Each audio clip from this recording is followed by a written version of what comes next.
Got a BOP bell housing, which is probably taken from a Toronado. Yep, front wheel drive, chain drive, runs a chain, transmission's over there. Torque converter, chain, transmission. I figured that one out, that was easy. Trans Am convertible, 51 GMC Canopy Express, Smokey and the Bandit, there he is. BR, Burt Reynolds. TA 6.6, I remember these cars so well. Yeah, Cobra 23 channel CB radio, air conditioning, power windows, tilt steering. Interesting car. Leather interior. 77. 231 V6 to a 403 Olds. The last of the big Pontiacs. SJ Sport, John DeLorean. The last of the big V-backed Grand Prix.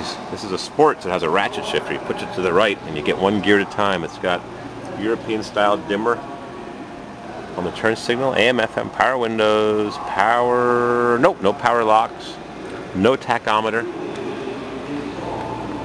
Black and black and black. Gotta love it. I love the big cars.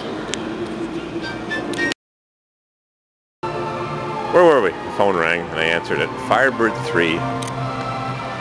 Crazy cars. Turbine powered. Talk about experimental.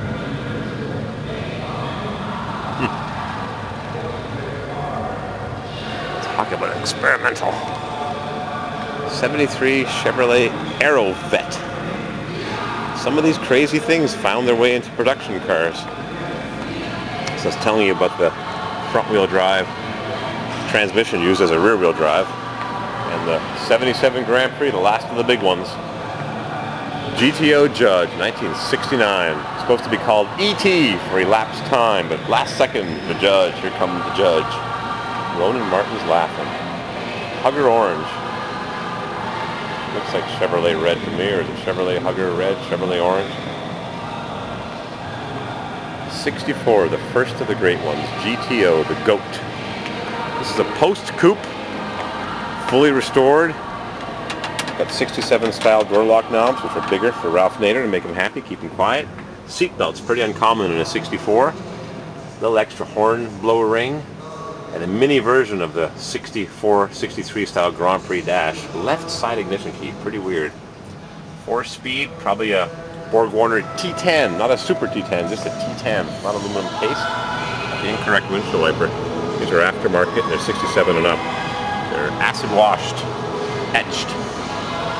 Nice car, 64 Pontiac Tempest Le Mans. GTO package, 389, could have been a 4-barrel with a power glide, 2-speed. Not a power glide, but a Pontiac 2-speed. The Tri-Power produced 348 horsepower and 325 horsepower GTO, went from 0 to 60 in 7.7 seconds. 32,000 of these cars were sold. Pontiac couldn't believe it, but the competition was strong, and by 74 it was a Ventura with a shaker hood, and it was all over. No more 400, only came with a 350, and it was over. 1 year only of the Colonnade Coupe in 73, and 74 the Ventura body with a shaker, and it was over and done, and the muscle car era would sleep temporarily. There's a 67 lock knob, correct. 64 should have a smaller button like this one right here. Inset buttress rear window on this beautiful, now is it Royal Plum or Plum Mist on the 67. Got a wood wheel, Hurst dual gate shifter, power windows, air conditioning. Wow, a loaded 67. I wonder if it has the reading lamps. Nope. One center mount lamp. My Grand Prix has the reading lamps. No mention of the color. First year for the Turbo Hydromatic 400.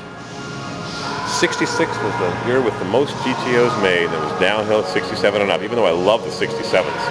Rally one wheels, the heavy fender trim, the 6.6 liter callouts. 6.6 or it said 6.6 here.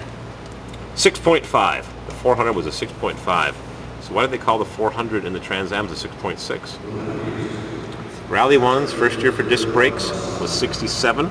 4-piston calipers like the Corvette. In 69 they went to the floating, which is a lot better deal than those fixed 4-piston caliper. Same turn signal as my 65 Grand Prix. Those have got new lenses. the fake wire mesh grille. Well, it's real, but it's not plastic. Hard to tell. It's kind of loose, rattly. T3 headlamps that are available brand new. I just buy the old ones. Pontiac, the Chief, 1947 Streamliner. I'll take one of those too. And a GTO, and a Judge, and a Trans Am. Oh, this is great. 67 Chevrolet Astra 1 Concept.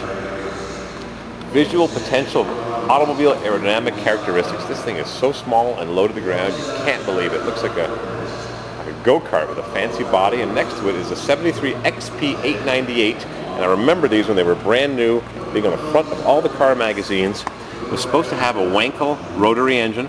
It was built with a fiberglass, frameless fiberglass, foam sandwich body and chassis and 4-main section, floor pan, firewall. The result was not only a virtual of squeaks and rattles, like the Japanese cars, but also with enhanced crash worthiness. The energy-absorbing characteristics of the sandwich construction allowed engineers to simulate crash conditions for the XP 898 at speeds of 50 miles an hour without compromising the vehicle's structure.